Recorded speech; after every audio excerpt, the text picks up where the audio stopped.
النهارده بإذن الله هنتكلم عن النادي الأهلي. طبعا احنا ما عندناش يعني أغلى وأهم من النادي الأهلي، وحابين نتكلم عن شوية حاجات في اللي عدى وفي اللي موجود دلوقتي وفي اللي جاي. مبدئيا النادي الأهلي احنا متعودين الأهلي خسر يعني في أزمة، حتى لو مباراة من مين. لو مباراة في الدوري تحصيل حاصل النادي الأهلي خسر يعني في أزمة، فأنت بتخسر الديربي وتاني خسارة للديربي على التوالي. ما حاجة ما بتتكررش ياما. يعني أنا كاد الفترة اللي أنا اتفرجت فيها على كورة أنا ما شفتش الأهلي يخسر ديربيين ورا بعض، ومستحق. يعني الاهلي بيخسر ديربي مستحق، دي ما شفناش ياما. فحابين نتكلم في اللي فات، ماتش السوبر والحاضر واللي جاي. اللي فات مبدئيا لو هنتكلم سريعا كده عن مباراة السوبر، مبدئيا انا من الناس اللي شايف انت لعبت وحش، انت ما لعبتش اساسا الماتش ده. بتلاعب فريق مش باكي على حاجه، جاي بيلعبك. انا والله انا كده انتوا بتقولوا عليا خسران وانا داخل خسران، فلو كسبت هيبقى شيء كويس جدا، ولو خسرت فانا الناس كلها عارفه ان انا هخسر. ما فيش حد متفاجئ كان هيبقى متفاجئ من خساره الزمالك. واعتقد ما كان هيبقى تعامل جمهور الزمالك مع الخساره مش زي تعامل جمهور الاهلي مع الخساره، لان هي هتبقى هزيمه متوقعه عكس هزيمه الاهلي، هزيمه مش متوقعه وفقا للي قبل الماتش مش للي جوه الماتش وللاحداث اللي في الماتش واللي قبل الماتش. مبدئيا خلصت مباراتين جورماهيا، احتفال بالدوري ملوش لازمه من وجهه نظري. احتفال بالدوري قبل ماتش ديربي اهلي وزمالك، ديربي ماتش واحد مش ديربي. انت بتتكلم ديربي دوري، فانت حاسم الدوري او سابق الزمالك بثلاث نقط. لا، ماتش تكسب تاخد بطوله، وبطوله غاليه. مش هقلل من فكره الكاس لان الزمالك خد البطوله، لا ماتش ماتش مهم وبطوله مهمه. اي بطوله مهمه طالما بطوله وصل لها، وانت واخد دوري ابطال افريقيا وانت واخد الكونفدراليه وفيها مشوار عشان نوصل هنا، بطوله مهمه. ما دي حاجه ما تتنكرش يعني، مش الاهلي خسر البطوله، لا بطوله مهمه. داخل سوق انتقالات، بعت عبد المنعم، بعت احمد عبد القادر. على فكره قبل ما اتكلم، بس انا مش بتكلم بشماعات، لا الزمالك خد البطوله هنتكلم في الجزء ده. انا بتكلم على الاهلي قبل البطوله. داخل من غير عبد المنعم، بعت احمد عبد القادر، مشيت اليو ديانج، مشيت محمود متولي، اصابه علي معلول. ده خمس غيابات، تمام. خمس غيابات عندك هم مش موجودين. هتتفق او تختلف، سيبك اربعه، قول علي معلول اصابته ماشي. يعني اصابه علي معلول ما شيء ما فيش نتكلم فيه. جبت اشرف داري من المغرب، اتفرجناش عليه لسه بس هو اكيد مدافع كويس يعني. مدافع من بريست، كان بيلعب مع الوداد ومدافع منتخب المغرب، فانت ماشي مدافع كويس مفيش مانع. جبت حطيت الله على فكره باك كويس جدا، بس هو كان في اختلافات مع النادي الروسي بتاعه، فهو قعد فتره ما بيلعبش وفتره سايب التمرين. ماشي، واحنا كلنا عارفين ان هو تاني احسن باك اسم موجود، وهيأدي يعني، هي مساله وقت. جبت مين تاني؟ جبت عمر الساعي من الاسماعيلي، صفقه انا شايفها كويسه. عمر الساعي مش هيلعب اساسي، يعني خلينا متفقين عمر الساعي مش هيلعب اساسي، بس يعني جبته تقويه لدكتك عشان انت داخل بطولات ياما السنه دي، بس مجيبش حد تاني. طب احمد عبد القادر، تتفق او تختلف على احمد عبد القادر، كان حل موجود عندك فري ستايل.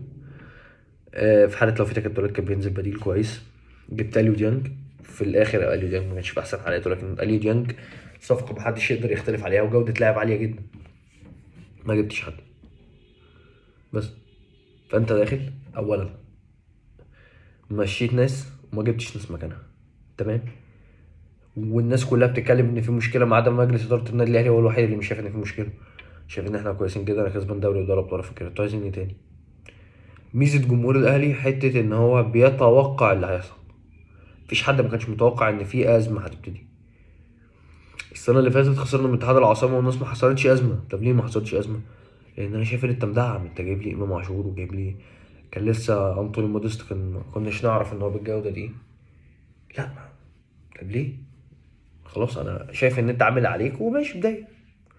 لكن انت بتتكلم داخل ماتش السوبر، استهتار من اللعيبه كانك داخل تلاعب فريق درجه تانية. مع احترام الزمالك مش بتريق على فكره، بتكلم بجد. شفت في الملعب ناس مش قادره تجري، مش عايزه تجري. اصل انا كده كده هكسب. لا مش كده كده هتكسب، ما هو ماتش الديربي لو الزمالك بيلعب في الدرجه التانية والاهلي بيلعب في دوري ابطال اوروبا هيفضل ماتش ديربي زي ما هو. هيفضل بنفس قوته، بنفس استعداديه اللعيبه، بنفس الجاهزيه، بنفس كل حاجه. لكن لما تنزل تلعب باداء زي ده، على فكره الزمالك ما لعبش احسن من الاهلي. الزمالك ما لعبش مش ما لعبش احسن من الاهلي. الزمالك ما لعبش احسن مباراه ديربي في حياته مثلا، يعني ماتش الديربي اللي فات الزمالك كان بيلعب احسن، بس الزمالك لعب ارجل. كان في حميه في الماتش. مع ان انا مثلا كاختيارات جوميز مثلا، انا كنت شايف ان هو نازل في البدايه خالص بعبد الله السعيد وناصر ماهر، هو نازل بسليمه خط نص، كنت نازل بكرم توفيق وامام عاشور ومروان عطيه. على الورق انت تحط عليهم، هتقولي عبد الله السعيد طبعا الكوره بتاعت عبد الله السعيد محدش يختلف عليها يعني، بس بتتكلم سن كبير، مفيش دفاع. ناصر ماهر نفس الكلام، مسلم دونجا نص الملعب لوحده. فانت ان انت تنجح ان هم ياخدوا منك نص الملعب بدونجا، نص الملعب الدفاعي بدونجا يقدر يشيل الناس دي كلها، فانت بتتكلم ان انت ما كانش في حميه عندك في الملعب.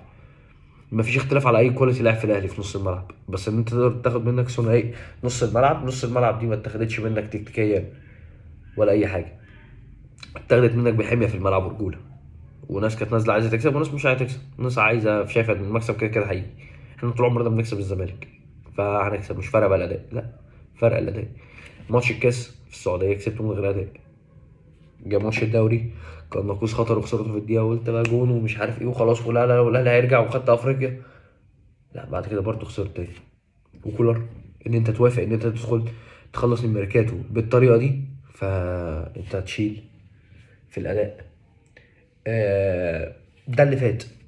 الحالي انت بتتكلم والله آه تخبطات داخل الاهلي، تعيين كابتن محمد رمضان. انا واحد من الناس يعني مش ما اقولكش محمد رمضان لا، انا ما اعرفش كابتن محمد رمضان، مش تقصيرا من كابتن محمد رمضان، تقصيرا مني انا طبعا، هو من الجيل القديم، بس على السمع هو راجل منضبط، واحنا ده اللي محتاجينه يعني. محتاجين حد على خطى كابتن سيد عبد الحفيظ، واحد يلم المركب تاني. وفي نفس الوقت برضو موضوع احمد قندوسي، الموضوع ده تاني مرة يتفتح، يعني ده مش أول مرة. أول مرة ساعة أشرف داري، ساعة زين الدين بالعيد باتحاد العاصمة، لما ما جاش برضه اتفتحت القصة دي. النهاردة أنت بتتكلم ما اتفتحتش قصة على السوشيال ميديا، اتفتحت قصة من لاعب جزائري، اتفتحت القصة دي. فاحنا محتاجين تأكيدات في الكلام ده، اللي كانت في صفقات بتبوظ برضه كان بيطلع عليها نفس الكلام، كان بيطلع والله إن في اختلافات في الوكيل ومش عارف إيه. على فكرة كل الأندية فيها كده، بس أنت بتتعامل مع النادي الأهلي اللي أنا بصدر نفسي كيان أوروبي. على فكرة أندية أوروبا فيها وكيل تمام وكل حاجة، وكيل النادي، بس بيبقى وكيل النادي بيعمل شغل، مش وكيل النادي لا أنت هتدخل بيه عشان هو ياخد فلوس، لا ده مش موجود. أنت ما عملتش حاجة عشان تاخد فلوس، في تحقيق وفي أمور، يعني بلاش نتكلم في الإجراءات المالية دي زي ما الناس بتتكلم في اللي جاي. فريق أنا شايف احتياجنا للصفقات أقل من احتياجنا للانضباط. انضباط الأهلي محتاجينه أكتر من صفقات اللعيبة، مش محتاج أنا عناصر ياما، بس محتاج دي نرجع تاني زي الأول. إمام عاشور، كهربا، الناس الحلوة دي كلها.